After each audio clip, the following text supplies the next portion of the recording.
Diario de un licántropo. Capítulo 26. Lobo en fuga.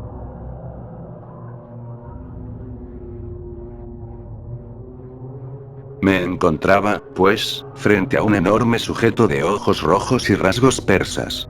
Una multitud de sus consortes vampiros me rodeaban.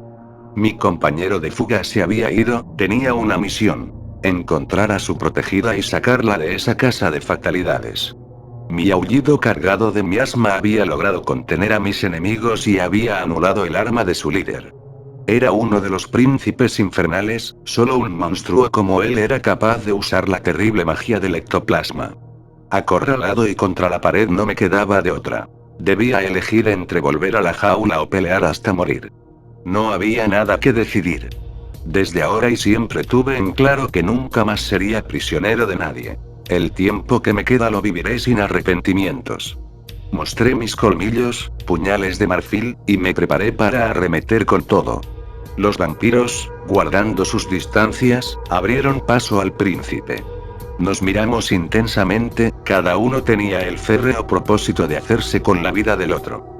Él hizo el primer movimiento. Se arrojó contra mí a gran velocidad. Mas sin embargo conseguí esquivar el golpe de su puño que acabó pulverizando una pared tras de mí. Aproveché la confusión de polvo y escombro para ganarle la retaguardia y atacar al vampiro en su punto ciego, con garras y colmillos por delante. Fui hacia el corazón y la yugular. El vampiro se dio la vuelta, puso sus brazos como escudos y me repelió hacia un lado. Rasguñé el suelo al aterrizar, patiné un poco. Al gruñir me pasé la lengua por los dientes, sentí el repugnante gusto de la sangre del vampiro. Me agazapé y me volví a lanzar. Esta vez conseguí sujetarle el antebrazo. Apreté. Los huesos crujían por la presión, la carne cedía y se desgarraba. La tentación fue mucha. Cerré con fuerza, le arranqué el brazo y lo arrojé lejos. El vampiro me golpeó con su puño restante, rodé por el suelo. El brazo mutilado se volvió una pila de grises cenizas. ¿Cómo te atreves? Gritó el vampiro mutilado y bañado en su propia sangre infectada. Mátenlo. Los demás chupasangre se abalanzaron sobre mí. Tras dar un paso hacia atrás, esquivé los diferentes ataques y me escabullí a una zona libre de enemigos. El vampiro líder saltó hacia mí, tiró un puñetazo y falló por poco. De su brazo mutilado salían chorros de sangre que emulaban tentáculos. Con las patas lo empujé y lo hice caer de espaldas.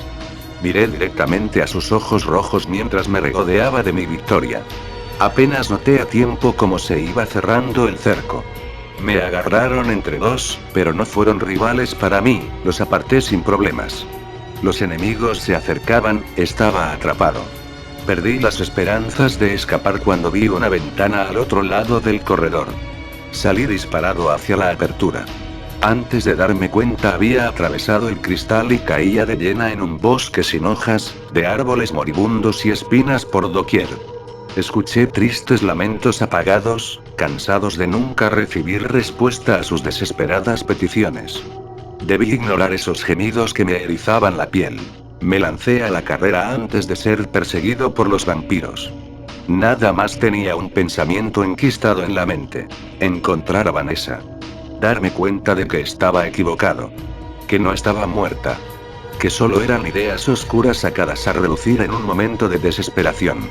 La verdad era otra. Estaba viva e iba a demostrarlo.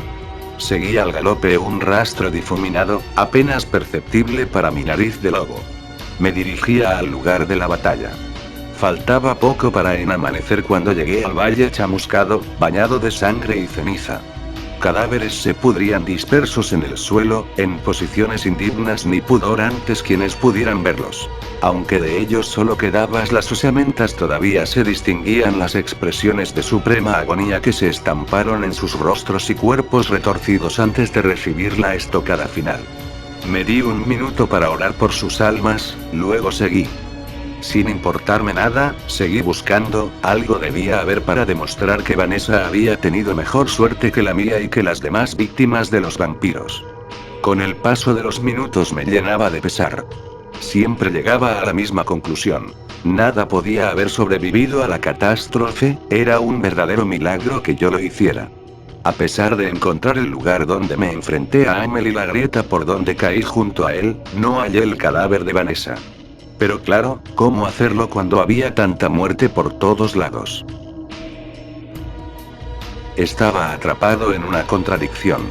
Por un lado no había pruebas contundentes de la muerte de Vanessa, mientras que por el otro era evidente que en la batalla había encontrado su final. Lo sabía pero no quería reconocerlo. La razón decía una cosa, mientras que mis esperanzas otra. Cambié de forma sin darme cuenta. Con las manos crispadas estrujé el suelo carbonizado. Me restregué de tierra y ceniza. Cerré los puños compulsivamente. Cayeron en mis nudillos lágrimas de tristeza. Escuchaba un sentido llanto que, a pesar de ser mío, me parecía de un extraño. Oh. Pobre Héctor. Luego de pasar por las puertas del infierno terminé entrando en este. No quedaba nadie. Quién sabe cuánto tiempo permanecí presa del dolor, pero sí sé que cuando el sol amenazaba con aparecer en el horizonte una explosión hizo estremecer el suelo. Me di la vuelta hacia donde se originó el estallido y vi cómo se levantaba una nube de polvo. ¿Sería una pista del paradero de mis hermanos? ¿Acaso era una pista dejada por algún otro prisionero fugado? Debía ser Vanessa, quise pensar, y con ello en mente me lancé hacia allá.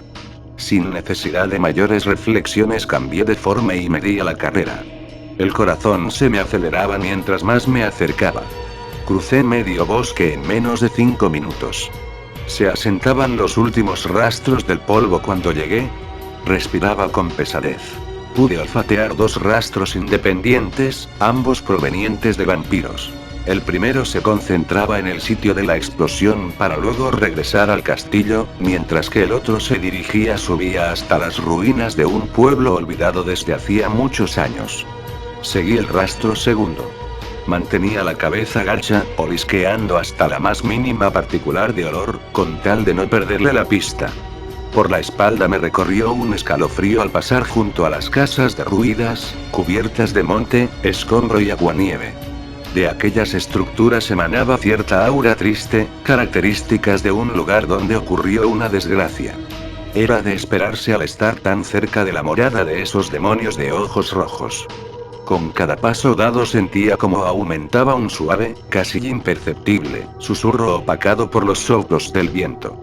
El aroma del vampiro se hacía más fuerte. Podría aparecerse en cualquier momento y desde cualquier parte. El pueblo se asentaba en una pendiente no muy pronunciada, atravesada por una única calle que seguía la misma, en cuyo final se erigía un fuerte. Tan desgastado por los elementos y derruido por el tiempo. Y entonces, junto con los primeros rayos del sol de la mañana, llegó a mis oídos los rumores de una discusión, una pelea acalorada, proveniente del fuerte, justo en el mismo sitio donde el aroma se hacía más denso. Algo me daba mala espina. Apresuré el paso. Escalé entre los escombros de una pared derrumbada. Llegué justo en el momento en que un vampiro, el mismo que me ayudó a escapar, doblegaba a una joven y la mordía en el cuello. Se me heló la sangre dentro de las venas, era la primera vez que veía a uno de su especie alimentarse. Salí disparado en rescate de la joven. Volví a mi forma humana, agarré al vampiro por la garganta y hombro, y usando todas mis fuerzas lo lancé lejos de su víctima, quien estaba en un estado entre despierta e inconsciente. Sangraba profusamente. El sol acarició la piel del vampiro. A pesar de mi sorpresa, este no se desintegró. Era imposible. Me coloqué entre el monstruo y la muchacha. Los rojizos ojos del vampiro pasaron de mí a la joven, la miraba con esa enferma sed de muerte que me hacía odiar a los de su especie. Cambié mis brazos a garras, preparándome para la pelea. Pero antes de hacer el primer movimiento, algo cambió en la atmósfera. Volví mis brazos a la normalidad. Quedé anonadado con lo que vi. Por la escasa fracción de un segundo percibí un sincero arrepentimiento. No, un palpable sentimiento de culpa en los ojos del vampiro, justo antes de desaparecer en la niebla. No tardó mucho en esfumarse su presencia. Entonces pude darle la debida atención a la herida. Descuida, ese vampiro ya no te hará daño más. Era la mujer que vi en mis visiones. Era Isabel Mendoza. ¿Qué será de ella y de mí ahora que nuestros caminos se habían cruzado por obra de la casualidad?